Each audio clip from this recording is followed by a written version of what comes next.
अस्सलामुअलैकुम and good morning. मैं हूँ फातिमा अख्तर और आप देख रहे हैं मॉर्निंग स्पॉट। और मैं हूँ आपका मेजबान बिलाल खान। सुबह का नया जो एक आगाज होता है ना, वो नया इसलिए होता है क्योंकि पिछली जो सुबह होती है उसमें आपने जो कमिटमेंट्स की होती है तो 90% लोग उन कमिटमेंट्स पर बिल्कुल भूल जाते हैं। कुछ 10% लोग रह जाते हैं जो अपनी कमिटमेंट्स को पूरा करते हैं, और कुछ बीच के अंदर कुछ लोग ऐसे होते हैं जो 50-50 कमिटमेंट करते हैं, तो अगले दिन वो कमिटमेंट चली जाती है। इसलिए हम कहते हैं कि नया नया आगाज होता है। इस आगाज के साथ साथ मुस्कुराहटे बिखेरने के लिए बहुत सारे सेगमेंट होते हैं, बहुत सारी चीजें होती हैं। तो अच्छी बात कह दी आपने, फिर मैं नहीं कहूँ। नहीं, अच्छी बात अभी तो कही नहीं है ना, फिलोसोफर तो यहाँ बैठी है। फिलोसोफर बताएगा अच्छी बात। इंटरनेशनली क्या चल रहा है, मुल्क की सूरत हाल क्या है, कराची में क्या हो रहा है, दीगर शहरों में क्या हो रहा है, दीगर सूबों में क्या हो रहा है, सब बात करेंगे। अच्छी अच्छी बातों का आगाज करते हैं। अच्छा, खबरें अच्छी हो ना हो, लेकिन आपकी जो अच्छी बात होती है उससे जरा दिन बन जाता है जी। पॉजिटिव रहें, मुस्कुराएं, बिस्मिल्लाह करके आगाज करें अपने दिन का, अल्लाह का नाम सुने और फिर अच्छी बात करते हैं जी। कहते हैं दुनिया में अगर हर इंसान सिर्फ इतना उसूल अपना ले कि दूसरों के साथ वैसे ही सलूक करे जैसे वो अपने लिए पसंद करता है, तो उसकी जिंदगी आसान हो जाए। ऐसा नहीं होता वैसे। बिल्कुल ऐसा ही है, नहीं, लेकिन ऐसा नहीं होता ये। लेकिन अफसोस की बात बताऊं, हाँ, ऐसा होता ही नहीं। मैं भी यही कह रही हूँ, नहीं होता। क्यों नहीं होता मैं बताती हूँ। अच्छा जी, अफसोस जिस तरह से कह रहे हैं बिलाल की, यही बात है कि नहीं होता, मगर अक्सर लोग दूसरों के जज्बात, एहसासात और हालात को नज़रअंदाज कर देते हैं, जबकि खुद के लिए मुकम्मल रियायत चाहते हैं। यही तजाद है जो हमारे रवैयों में बेसुकूनी पैदा करता है।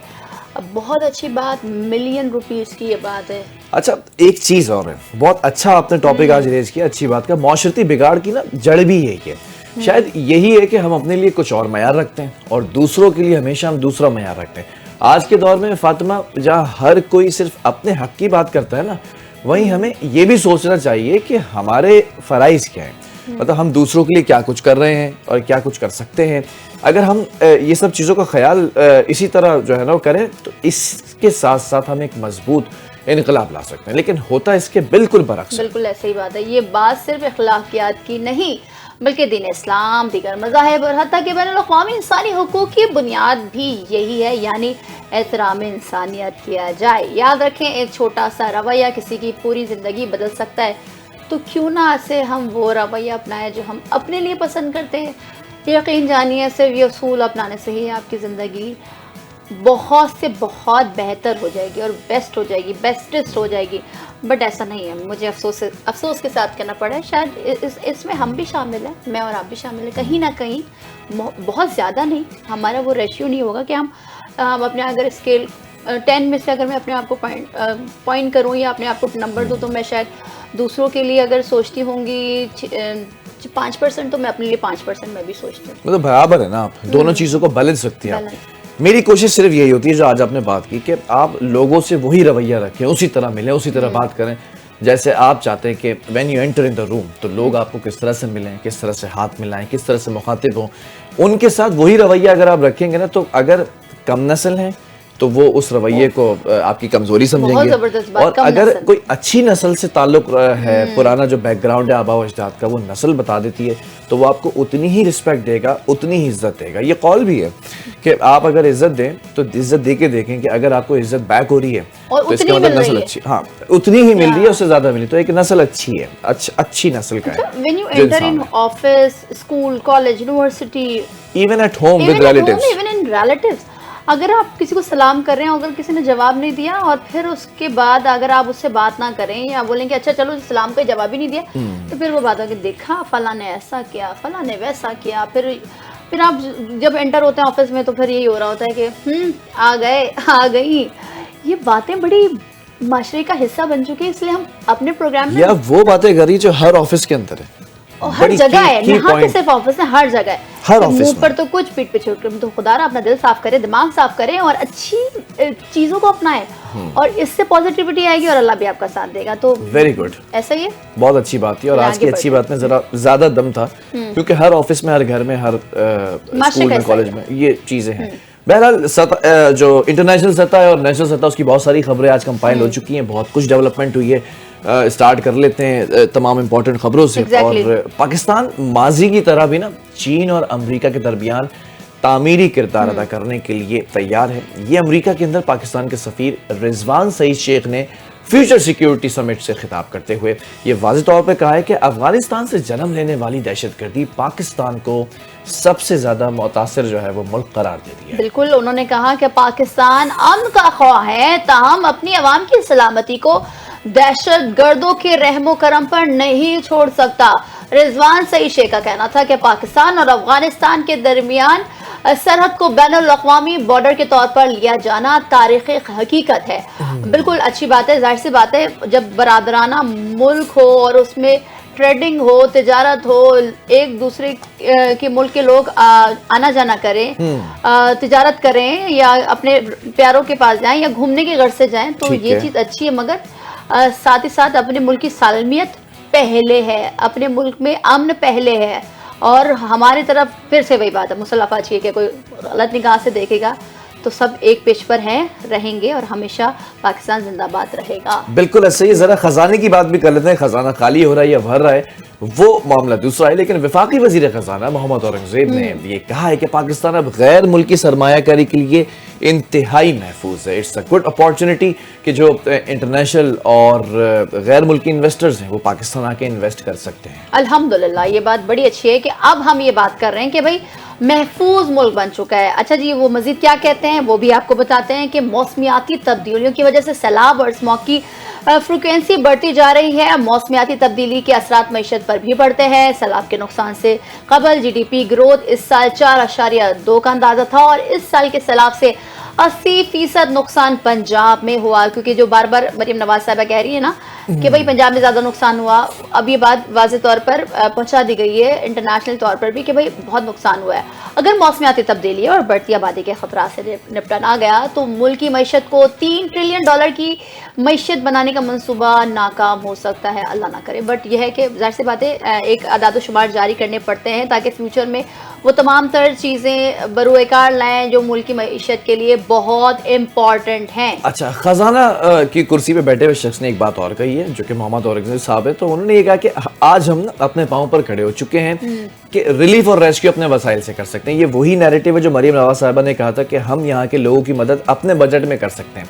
वो आगे क्या कहते हैं कि तामीर नौ के लिए ज़रूरत पड़ती है तो हो सकता है कि हम आलमी इदारों के पास ज़रूर जाएंगे, जैसे IMF का जो मामला यही देख रहे हैं और दिसंबर के अंदर एक और किस्तानी है, वो भी प्रोसेस जो है वो आगे थोड़ा सा धक्का दे दिया गया है पाइपलाइन के अंदर। उन्होंने ये भी कहा कि एक सोच ये भी है कि कोई ग्रांट आती है तो वो ले लेनी चाहिए, कर्ज लेकर तो हमने आगे जाकर वापस करना ही है ना। अच्छा, ये बड़ा प्यारा पॉइंट है।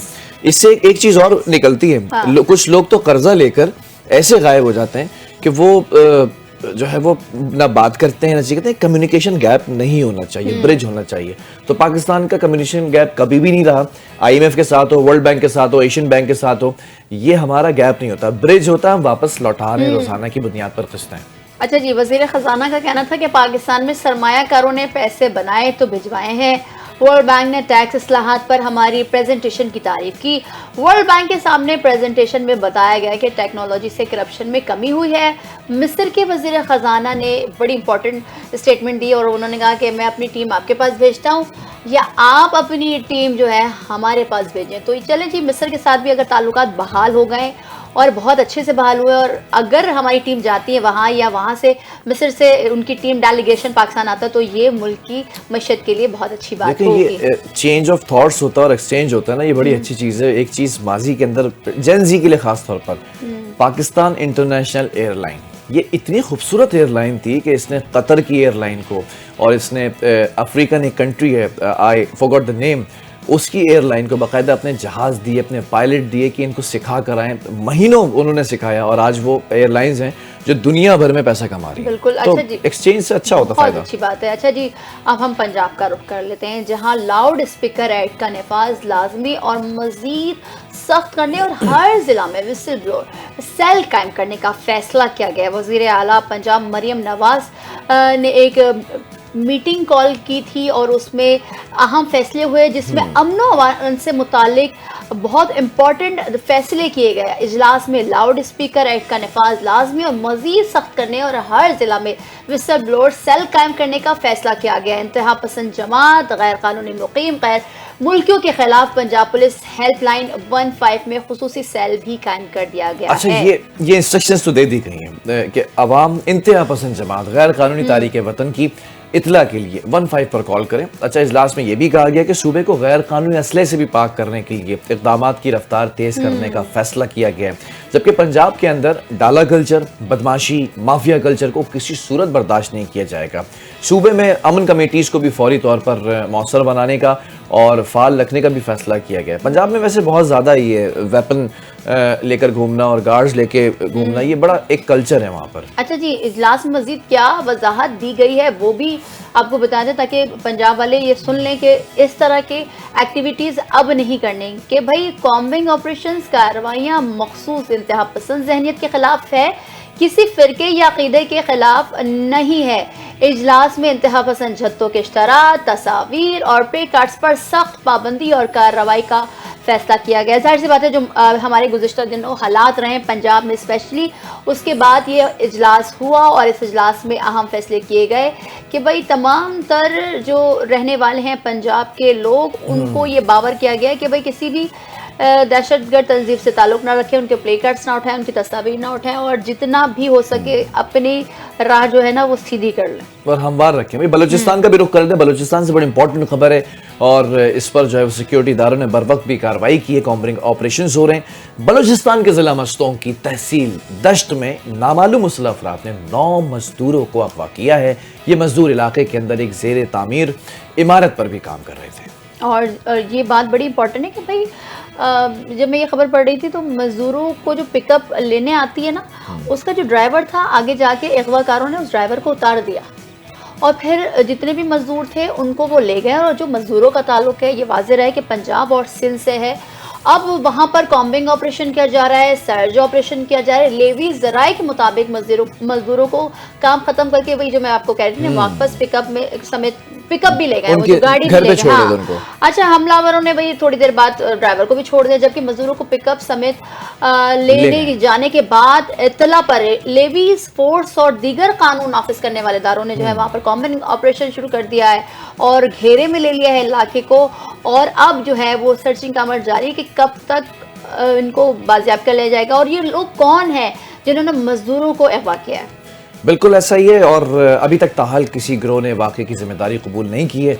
लेकिन बलूचिस्तान के अंदर हमने माजी में देखा 10 साल से एक ट्रेंड चला हुआ था कि वो बाकायदा तौर पर NIC चेक करते थे। उस NIC के ऊपर उनकी शहरियत चेक करते थे। ऑब्वियसली पाकिस्तानी, लेकिन किस शहर से ताल्लुक़ है वो NIC पे तो नहीं लिखा होता। उनके कवाइफ चेक करते थे, जैसे कि मोबाइल फ़ोन्स, या फिर उनसे पूछताछ करते थे, उनके घर का एड्रेस मालूम करते थे। अगर वो किसी दूसरे सूबे के हैं तो फौरन ले जाएगा। और NIC पे लिखा होता है कि आपका एड्रेस के अंदर लिखा होता है, पंजाब और सारे लिखा होता है, तो जाहिर सी बात है बिलाल के वो चेक करते हैं। अच्छा जी, अब हम बात कर लेते हैं कौमी साइबर क्राइम अथॉरिटी की, जिसने कार्रवाई करते हुए तहरीक इंसाफ की रहनुमा और एक साबिक रुकन असेंबली है शादाना गुलजार के खिलाफ रियासत मुखालिफ मवाद फैलाने पर मुकदमा दर्ज कर लिया है। अच्छा जी, ये बड़ी शादाना गुलजार जो है सोशल मीडिया पर भी बड़ी वायरल हुई थी। और फिर जो जाली तस्वीर जो है वज़ीर आज़म शहबाज शरीफ और नेतन्याहू जो कि इसराइल के वज़ीर आज़म है उनका गठजोड़ दिखाया उन्होंने इस सोशल मीडिया की पोस्ट के ज़रिए और ये कहा कि भाई ये खुफिया मुलाकात हुई है जो कि हमारे वज़ीर आज़म मोहम्मद मियां शहबाज शरीफ ने नेतन्याहू से की है। तो ये बड़ी गलत खबर है। तो इसके बाद AI का दौर है, आप क्या कर सकते हैं। इससे मुताल्लिक जो जाली तस्वीर और गलत मालूमात शेयर की हैं। झूठी खबर में वज़ीर आज़म पर इसराइली वज़ीर आज़म से मुलाकात का इल्ज़ाम लगाया गया था। तहकीकात हुई हैं, इंकशाफ हुआ है। मुल्ज़िमा के ट्वीट्स में रियासती इदारों के खिलाफ नफरत अंगेज़ और इश्तियाल अंगेज़ बयानात भी शामिल थे, जिनसे नस्ली और लिसानी मुनाफरत को हवा देने और आवाम के अंदर रियासती इदारों के खिलाफ एक बदएतमादी फैलाने की भी कोशिश की गई। अच्छा, ये कहा जा रहा है बार बार ना कि आप इस तरह की हरकतें ना करें, क्योंकि जो हमारा साइबर क्राइम का जो इदारा है वो बहुत एक्टिव है और मुल्क के ख़िलाफ़ तो वैसे भी नहीं करनी चाहिए। तो भाई ये जो हुआ है इसके बाद साबिक MPA जो है उनके ख़िलाफ़ एक जनरेट हुई और उनको जो है अब उठाना पड़ेगा जो भी हजीमत उन्होंने की, और उसके बाद वो जो मुश्किलात आएंगी उनके साथ वो उठाना है। अच्छा, मुलजिमा के खिलाफ अगर सेक्शन की बात करें तो 11, 20 और 26 PECA 2016 के तहत मुकदमा जो है वो दर्ज कर लिया गया है। रियासत मुखालिफ मुहिम के पीछे दीगर अनासर और मुआवनीन की तलाश के लिए मजीद तहकीकात जो है वो अब जारी हैं। आपने कहा ना कि साइबर क्राइम का जो इदारा है, मैं ज़रा अब की जनरेशन को बता दूं जो ख़ास तौर पर यूट्यूब यूज़ करते हैं और सोशल मीडिया यूज़ करते हैं। NCCI जो इदारा है उसके पास ये पूरे इख्तियारात हैं कि सोशल मीडिया पर जो भी मवाद होगा उसकी तस्दीक कर सकते हैं, और उस तस्दीक के बाद अगर आपकी वो खबर झूठी है तो एक तो पीका एक्ट भी चला आ रहा है, एक NCCI के पास भी इख्तियार है कि वो आपको घर से अरेस्ट कर सकते हैं और आपसे पूछताछ भी कर सकते हैं। इसलिए थोड़ा सा होशियार हो जाए। कोई भी चीज़ अगर आ जाए उसको शेयर मत किया करें, किसी ग्रुप से, किसी फेसबुक के पेज से या किसी इंस्टाग्राम स्टोरी के ऊपर थोड़ा इन्वेस्टिगेट कर लिया करें कि आया ये AI तो नहीं है खबर। अच्छा जी, आगे बढ़ते हैं और आपको बताते हैं कि साबिक़ खातून अव्वल और मादर जमहूरियत बेगम नुसरत भुट्टो की 14वीं बरसी आज मनाई जा रही है। उनकी मुल्क, आवाम और जमहूरियत के लिए जदोजहद बेमिसाल है। बेगम नुसरत भुट्टो 23 मार्च 1929 को ईरान के शहर इस्फहान में पैदा हुई। उनके वालिद एक बड़ी कारोबारी शख्सियत थे। अच्छा, बड़ी अच्छी personality, because I really like her, because of her personality, her gesture. तो पढ़ा भी बहुत अच्छा उनके लिए पढ़ा है कि उनकी जद्दोजहद है। तो खातून और जो हमारे ख़वातीन में जो माजी में गुजरी है उनका जज्बा और दीगर चीज़ें देखकर ना बड़ी पॉजिटिविटी आती है और हिम्मत मिलती है कि भाई आगे कैसे पढ़ा जाए। अच्छा, साबिक़ वज़ीर आज़म Zulfikar Ali Bhutto, everyone knows about him. 1951 के अंदर नुसरत भुट्टो से शादी की, जिनमें से उनके 4 बच्चे यानी कि बेनज़ीर भुट्टो साहिबा, शहीद मोहतरमा, और सनम भुट्टो साहिबा, मीर मुर्तज़ा भुट्टो और मीर शाहनवाज भुट्टो पैदा हुए। ये चारों बहन भाई थे और इनकी औलादे थे। बेगम नुसरत भुट्टो ने न सिर्फ दौरान हुकूमत अपने शौहर का भरपूर साथ दिया, बल्कि उन्हें उनकी पार्टी को अकेला कभी नहीं छोड़ा। और ज़ाहिर सी बात है, एक दास्तान रही है, एक माजी रहा, एक तारीख़ है। जुल्फ़िकार अली भुट्टो के हवाले से ज़ाहिर सी बात है उन पर मुकदमात हुए और फिर फांसी के बाद जो बेगम नुसरत भुट्टो और उनकी बेटियों को जो नज़रबंद भी किया, एक पूरा एक अरसा रहा है। ताहम जो उन्होंने हार मानने की बजाय ना हर महाज पर लड़ाई की है, हर महाज पर अपने आप को मजबूत रखा है। तो भाई तमाम सोबतें वही कह रहे ना कि झेली, तकलीफ उठाई, मगर मादर जमहूरियत को याद करते हुए तर्जुमान सिंध हुकूमत सादे जावेद ने क्या किया वो बता देते हैं कि बेगम नुसरत भुट्टो ने मुल्क, अवाम और जमहूरियत के लिए कुर्बानियों की एक तारीख रकम की इस मुश्किल वक्त में हालात का मुकाबला किया। बिल्कुल, सईद गनी भी कुछ बोले हैं। सईद गनी ने कहा कि बेगम नुसरत भुट्टो ने अपनी जिंदगी में शौहर की फांसी, 2 बेटों और बेटी की मौत के गम से और आखिरी अयाम में बीमारी जो है वो नौश की और बीमारी के बाद जो है वो रहलत फरमा गई। पैदर पे सदमात झेलने वाली बेगम नुसरत भुट्टो 23 अक्टूबर 2011 को दुनिया से रुखसत हो गई। अच्छा जी, तो आज उनकी बरसी है और हम ये देखेंगे कि हर जगह तकारीब होंगी और उसमें उनकी मग़फ़िरत के लिए और कुरान ख़वानी का जो सिलसिला है वो जारी रहेगा। आगे बढ़ते हैं और कुछ इंटरनेशनल तौर पर आपको अपडेट करते हैं कि सऊदी अरब के फरमारवाने वली अहद की तजवीज़ पर शेख डॉक्टर सालेह बिन फौजान को मुफ्ती आज़म करार दे दिया है। खादिमुल हरमैन शरीफैन और फरमारवा की मंजूरी के बाद शेख सालेह बिन फौजान बिन अब्दुल्ला अल फौजान को मुफ्ती आज़म सऊदी अरब मुकर्रर करने का शाही हुक्मनामा भी जारी कर दिया गया है। बिल्कुल, ये खबरें गर्दिश में थी लेकिन नोटिफिकेशन आ गया, शाही हुक्मनामा आ गया है। उसके मुताबिक शेख डॉक्टर सालेह को सीनियर उलमा काउंसिल का चेयरमैन, जबकि general presidency of scientific research and अफ्ता उसका सरबरा भी मुकर्रर किया गया। अच्छा, सऊदी अरब के अंदर जो साबिक मुफ्ती आज़म शेख अब्दुल अजीज़ आल शेख हैं, उनका जो इंतकाल है 23 सितंबर 2025 को हुआ था। वो 1999 से मुफ्ती आज़म सऊदी अरब के ओहदे पर फाइज थे। अब दूसरे आ गए तो अब वो अपनी जिम्मेदारियां संभालेंगे। अच्छा जी, अब हम ये खबर के साथ ही अब हम रुख कर लेंगे लाहौर का और हम फिर बात करेंगे एयर क्वालिटी की, क्योंकि सर्दी आते ही एयर क्वालिटी की जो वो है ना इंटेंसिटी हम कह लेते हैं वो बहुत ज़्यादा हो जाती है। अच्छा, लाहौर की फ़िज़ा आज भी आलूदा और मुज़र सेहत है। दुनिया के आलूदा तरीन शहरों में लाहौर का आज 3रा नंबर है। लाहौर का एयर क्वालिटी इंडेक्स 247 रिकॉर्ड किया गया, जबकि सुबह 7 बजे से पहले लाहौर के बरकी रोड के इलाके में AQI 485 रिकॉर्ड किया गया। अच्छा जी, अगर हम लाहौर के बाद अगर इराक के दारुल हुकूमत बगदाद की बात कर लेना तो वो दुनिया के आलूदा तरीन शहरों की फहरिस्त में 1st नंबर पर आया है। अच्छा, भारतीय दारुल हुकूमत की हमने पहले भी बात की थी, दिल्ली की बात की, दिल्ली की वजह से लाहौर को भी इफेक्ट किया जा रहा है या हो रहा है, तो दिवाली के ऊपर एग्जैक्टली। तो नई दिल्ली यानी कि दिल्ली की अगर बात करें, उसका दूसरा नंबर है, बगदाद पहले पर है, दिल्ली दूसरे पर है। एयर क्वालिटी इंडेक्स में भारतीय शहर कलकत्ता का चौथा नंबर है, जबकि फिलिपाइन का दारुल हुकूमत मनीला उसका 5वां नंबर है। AQI जो एयर क्वालिटी इंडेक्स है, उसमें कराची के अंदर अगर बात करें ना रैंकिंग में, तो 170th नंबर पर आता है। 170 नहीं, उसका AQI अच्छा, है। AQI उसका हाँ, 170 है। ओके, अदरवाइज AQI वो जो है छठे नंबर पर है। छठे नंबर क्योंकि पर हम आ रहा है। माजी में देखा है कि पिछले साल की बात करें तो हमेशा कराची, लाहौर और दिल्ली ये 3 टॉप सिटीज थे जहां पर स्मॉग और ये जो धुंध एयर क्वालिटी की जो अच्छा, बात मैं है इतना खुश हो गया, मैंने कहा 170 नंबर पे नहीं। चलेगा, कराची साफ हो गया भाई। नहीं पता तो- चला वो सामने ही गलत पड़ दिया था। चले जी, ऐसी छोटी जहाँ काम होता है वहाँ गलतियाँ होती हैं बस जी। कराची भी साफ हो जाए तो ज्यादा अच्छा है। अल्हम्दुलिल्लाह। इंशाल्लाह। अच्छा, होगा, ऐसा हो, होगा, ख्वाहिश हो, होगा। आपकी बात सच है कि मुर्तजा आप करेंगे साफ। चले चले जी, आगे बढ़ते हैं, अमेरिका की बात कर लेते हैं। अमेरिका ने रूस पर नई पाबंदियां आयद कर दी हैं, जो कि हमें इस चीज़ का अंदेशा था, ज़राए भी बता रहे थे, और वो जाहिर सी बात है जो इंटरनेशनल सिचुएशन थी, तज्ज़ियाकार भी कह रहे थे, और जो माजी के हालात गुज़िश्ता दिनों के रहे उससे पता चल रहा था कि भाई अमेरिका मज़ीद रूस पर नई पाबंदियां आयद करेगा, और कर भी दी है। अमेरिकी हुकाम ने वाज़ेह किया कि रूस पर पाबंदियों का मकसद सदर पुतिन पर जंगबंदी के लिए दबाव डालना है। अमेरिका ने रूस की 2 बड़ी तेल कंपनियों रोसनेफ्ट और लुक ऑयल पर पाबंदी आयद की है। अच्छा जी, इसका जिक्र अमेरिका के सदर डोनाल्ड ट्रंप साहब बार बार कर रहे थे कि भाई हम रूस पर वार्निंग दे रहे थे। जी बिल्कुल ऐसी है, वार्निंग दे रहे थे, बट अब ये इम्प्लीमेंट हो गई है। तो अच्छा, अमेरिकी सदर जो डोनाल्ड ट्रंप है ना, डोनाल्ड साहब, उन्होंने ओवल ऑफिस के अंदर नेटो सेक्रेटरी जनरल के हमरा सहाफ़ियों से गुफ्तगू की। सहाफ़ियों से बहुत मिंगल होते हैं, गुफ्तगू करते हैं, चाहे वो मोदी को कॉल करें तो सहाफ़ियों से बात करते हैं, चाहे वो आसिम मुनीर साहब से मिले तो सहाफ़ियों को बताते हैं, चाहे वो MBS यानी कि मोहम्मद बिन सलमान से मिले तो वो बताते हैं। तो मीडिया ऑब्लाइजिंग नेचर है उनका, इसलिए मीडिया में बढ़ता है। अच्छा, मोदी की बात की तो फिर वही वाली जग वाली बता रही है। क्या बताते हैं? आगे वाली बात साथ आज उन्होंने ये भी कहा साफी से कि आज बहुत बड़ा दिन है, आज रूस की 2 बड़ी तेल की जो कंपनी ऑयल कंपनीज उस पर पाबंदी लगा दी गई है, सैंक्शन कर दिया गया। इस बात की तरफ इशारा है कि हम आइंदा जो कुछ करने जा रहे हैं तो वो यही कुछ होगा तेल की कंपनियों का ना, और वो हो गया है। ट्रंप का कहना था कि रूस यूक्रेन जो जंग है वो बाइडेन दौर में शुरू हुई थी, जिसने रोकने की कोशिश कर रहा हूँ। उम्मीद है कि पाबंदियां पुतिन के जो माकूल रवैया है इख्तियार करने पर उनको मजबूर कर दें कि ये जंग खत्म कर दें।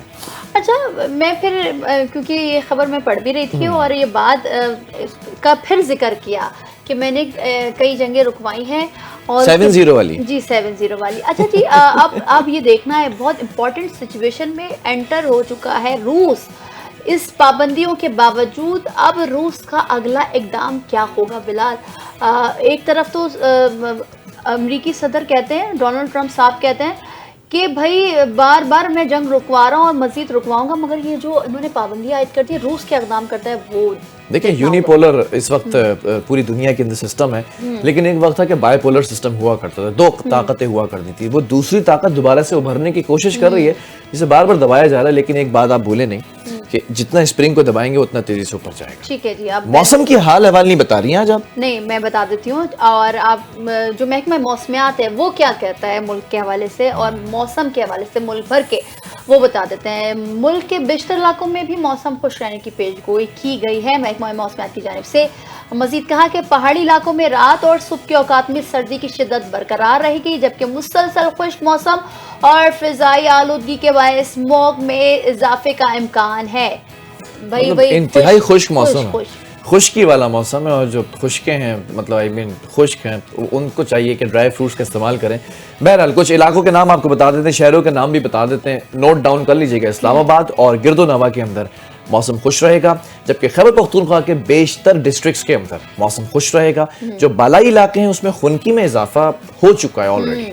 पंजाब, अच्छा पंजाब जाते हैं, आप पंजाब का रुख करते हैं और मुख्तलिफ शहरों की बात करते हैं, खुसूसन लाहौर, गुजरावाला, फैसलाबाद और मुल्तान में भी स्मॉग के छाने की ये बात इम्कान जाहिर किया महकमे मौसमियात की जानिब से। और माहिरीन कहते हैं कि शहरियों को मास्क और हिफाजती चश्मों के इस्तेमाल की हिदायत की गई है। बाकी अगर हम अपने सूबे की बात कर लें, सिंध के बिश्तर अज़ला में मौसम गर्म और खुश, जबकि बलूचिस्तान में मौसम खुश्क रहेगा। अच्छा जी, कराची में भी है गर्मी। कराची का भी अभी बताएंगे आपको कि जबकि शिमाली इजला के अंदर रात के वक्त सर्द हवाएं चलने का इम्कान है। और मेट्रोलॉजी डिपार्टमेंट ने कराची के बारे में क्या कहा है कि सर्दी की आमद के हवाले से बड़ी पेशगोई कर दी और कहा कि आज मौसम गर्म और खुश रहेगा आज के दिन। अच्छा जी, अच्छा मैं ये सोची थी कि अच्छी खबर देंगे आप मुझे, मगर गर्म है आज भी। अच्छा जी, नवंबर के आगाज से शहर के मौसम में तब्दीली के इम्कान जाहिर किए गए हैं, ये कहना है महकमा मौसमियात का कराची के हवाले से, कराची वालों के लिए कि भाई नवंबर में कोई नवीद आएगी कि कोई अच्छी खबर सुनेंगे कि भाई हाँ सर्दी में इजाफा होगा।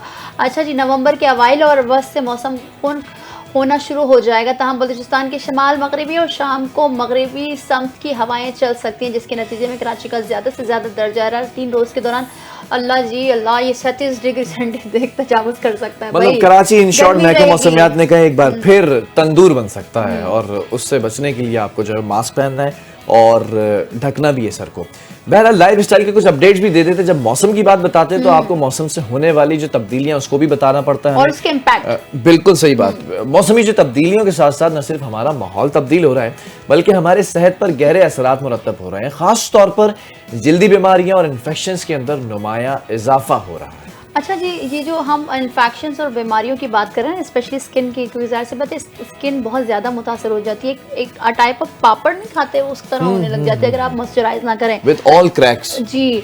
अच्छा, जो उमूमन नमी, पसीने और आलूदगी की वजह से जन्म लेते हैं, वही बात जो हम कर रहे हैं कि भाई नमी होती है, पसीना आता है, ज़ाहिर सी बात है नमी में इसकी वजह से आपकी स्किन में कहीं कहीं क्रैक्स पड़ रहे होते हैं, कहीं कहीं आपको बहुत एहतियात करने की ज़रूरत होती है क्योंकि मॉइस्चराइज करना। अच्छा, ये इन्फेक्शंस और जल्दी मसाइल सिर्फ जिस्मानी तकलीफ का बाइस नहीं बनते बल्कि हमारी रोज़मर्रा ज़िंदगी को भी मुतासर करते हैं। बारिश के मौसम में फंगल इन्फेक्शंस में इजाफा और गर्मी में पसीने की ज़्यादती से heat, if I am not wrong, हाँ रेश कहते हैं, आई गेस रैश, जी है, रैशेस हो जाते हैं और दीगर मसाइल और सर्दियों में जिल्द की खुश्की और एक्जिमा जैसी बीमारियों का बढ़ जाना, ये सब मौसमी अवामिल की बदौलत होते हैं। अच्छा, सर्दियों में कभी आपने नोट किया आप चटखे फील कर रहे होते, जैसे चटक नहीं जाती कोई चीज तो क्रैक्स पड़े हुए होते हैं पूरे, तो अगर इन अलामात को बर वक्त नजरअंदाज कर दिया जाए ना तो ये मसला बढ़ सकता है और पेचीदा सूरत भी इख्तियार कर सकता है। Let me tell you one more thing कि जरूरी ये है कि हम मौसमी तब्दीलियों के दौरान जिल्द की खास देखभाल करें, इन्फेक्शंस को जो है वो टेक केयर किया जाए, उनकी इब्तिदाई अलामात को पहचाना जाए, डॉक्टर को विजिट किया जाए, कुछ हिफाजती प्रिकॉशनरी मेयर्स को मलूज़ खातिर रखा जाए, तब जाके सेहत आपकी बैलेंस रह सकती है। वरना मौसमी बीमारियों से जो महफूज रहना बहुत मुश्किल हो जाता है क्योंकि ये इम्यूनिटी को आपकी इफेक्ट कर देता है। अच्छा जी, जल्दी देखभाल और सेहतमंद आदत अपनाने से हम अपनी जिल्द को मौसमी बीमारियों से बचा सकते हैं, वो जो बात आप कह चुके हैं। मगर याद रखें कि सेहतमंद जल्द ही एक खुशगवार, खुद एतमादी से भरपूर और कामयाब ज़िंदगी की कुंजी है। भाई सेहत है तो सब कुछ है, सेहत नहीं है तो कुछ भी नहीं है। तो इसलिए भाई वेदर चेंज हो रहा है और वेदर चेंज होने के साथ साथ आप अपने जिल्द का, खाने पीने का और सेहत का ख्याल रखें। भाई अभी हमारे ऑडियो इंजीनियर भी ये कह रहे थे कि बाइक पर ट्रैवल करो, गाड़ी में ट्रैवल करो, बस में ट्रैवल करो, इस कदर मौसम आलूदा हुआ है कि सांस की बीमारी जो है ना वो बहुत ज़्यादा फैली। तो मैंने उनको यही सजेशन दी कि आप भी मास्क लगा के ट्रैवल करें। अच्छा जी, मास्क का इस्तेमाल करें, मगर मैं जानना चाहूंगी हम कहाँ जा रहे हैं आज? आज हम कहीं नहीं जा रहे हैं, आज हम शहर क़ाइद कह रहे हैं। अब आज हम कहीं और नहीं जाएंगे, आज शहर क़ाइद में अपने शहर में आज पूरे पाकिस्तान को हम लेकर आएंगे शहर क़ाइद में और शहर क़ाइद के अंदर। अच्छा जी, प्रोड्यूसर साहब कह रहे हैं ऑफिस से दूर जाएंगे, नहीं ऑफिस से जरा सा दूर जाएंगे, ऑफिस से भी करीब ही, बिल्कुल 10 मिनट दूर है। अगर आप बाइक पर जाना चाहें, अगर गाड़ी में जाएं तो 15 मिनट दूर है क्योंकि गाड़ी में ज्यादा टाइम लगता है। आज आपको खवातीन हजरात, बच्चों, बूढ़ों और जेंजी जिनके लिए टॉपिक होता है इम्प्रेस मार्केट लेके जाने। आपने नाम तो सुना होगा इम्प्रेस मार्केट का, लेकिन what is it all about? ये कदीम तारीख और ये कदीम तरीन इमारत क्या है, कब बनाई गई, कैसे, और ये इम्प्रेस मार्केट इसका नाम कैसे पड़ा? पर आपको पता है इम्प्रेस मार्केट नाम कैसे पड़ा? नहीं, मुझे नहीं पता। तो आज आप भी और पूरे पाकिस्तान को भी बताते हैं कि ये नाम कैसे पड़ा। ये रिपोर्ट देखते हैं।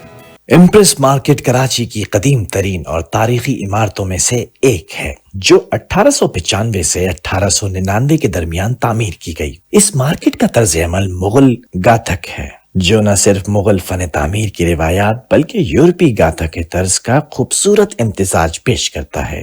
अपने जोधपुरी लाल पत्थरों की दिलकश बनावट की वजह से ये मार्केट शहर की अहम सकाफती शनाख्त का हिस्सा है, लेकिन इसके पीछे एक संजीदा और गहरी तारीखी कहानी भी पोशीदा है। जो कराची की तारीख में खास मुकाम रखती है। कहा जाता है कि यहाँ 1857 की जंग आजादी के बाद कई बागियों को फांसी दी गई, जिनमें रामदीन पांडे भी शामिल थे। इन बागियों की सरेआम फांसी ने इस जगह को एक हसास और एक यादगार मुकाम बना दिया था। अंग्रेजों ने खौफजदा होकर इस जगह पर 1884 में मार्केट तामीर करने का फैसला किया ताकि यहाँ कोई यादगार तामीर न हो सके। मार्केट की बुनियाद उस वक्त के बम्बई के गवर्नर जेम्स फर्गुसन ने रखी और इसका डिजाइन मशहूर इंजीनियर जेम्स स्ट्रैकन ने बनाया। स्ट्रैकन एक रेलवे इंजीनियर होने के बावजूद कराची की शहरी मंसूबाबंदी में अहम किरदार अदा करते रहे। मार्केट का बाकायदा इफ्तिताह 12 मार्च 1989 को कमिश्नर सिंध मिस्टर रिचर्ड ने किया, जो मलका विक्टोरिया की गोल्डन जुबली के मौके पर हुआ था। इस मुनासबत से इसे इम्प्रेस मार्केट का नाम दिया गया। इम्प्रेस मार्केट शहर के ऐन वस्त में वाक़ है, जहाँ से करीबी तारीखी और सरकारी मुकामात जैसे Frere Hall, Sindh Club, Karachi Gymkhana, Holy Trinity Cathedral, Governor House और फ्लैग स्टाफ हाउस पैदल दूरी पर हैं। इसका बुनियादी मकसद बरतानवी दौर में अफसरों को मुख्तलिफ सरकारी कामों के लिए आसान रसाई फराहम करना था। एम्प्रेस मार्केट के बीच में एक बड़ा सहन था, जिसका रकबा 100 फीट ज़र्ब 130 फीट था, जिसके चारों तरफ 4 गैलरियां थीं, हर एक 46 फीट चौड़ी। इब्तिदाई तौर पर यहाँ 280 दुकानें थीं, मगर वक्त के साथ दुकानों की तादाद हजारों तक पहुंच गई। गुजरते वक्त के साथ मार्केट में तजावुजात बढ़ गई थीं, जिसकी वजह से कराची की बल्दिया ने एक मंसूबा शुरू किया ताकि तजावुजात को खत्म करके मार्केट की असल तारीखी शक्ल को बहाल किया जा सके। इस कोशिश का मकसद इस कीमती सकाफती विरसे को महफूज बनाना है ताकि आने वाली नस्लें भी इसकी खूबसूरती और तारीखी अहमियत को समझ सकें।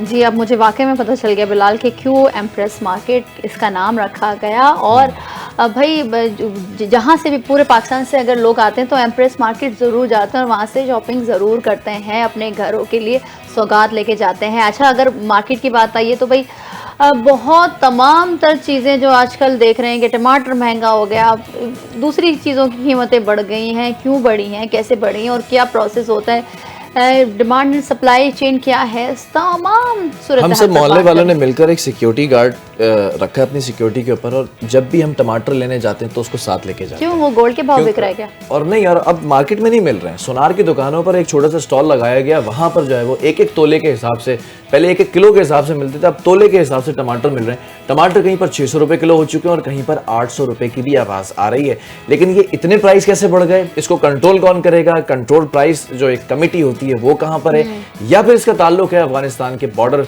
और पाकिस्तान का जो बॉर्डर है, तोरखम बॉर्डर, उससे? ये तमाम चीजें डिस्कस करेंगे अपने नेक्स्ट सेगमेंट में, और स्टे विद अस, हमारे साथ रहिए।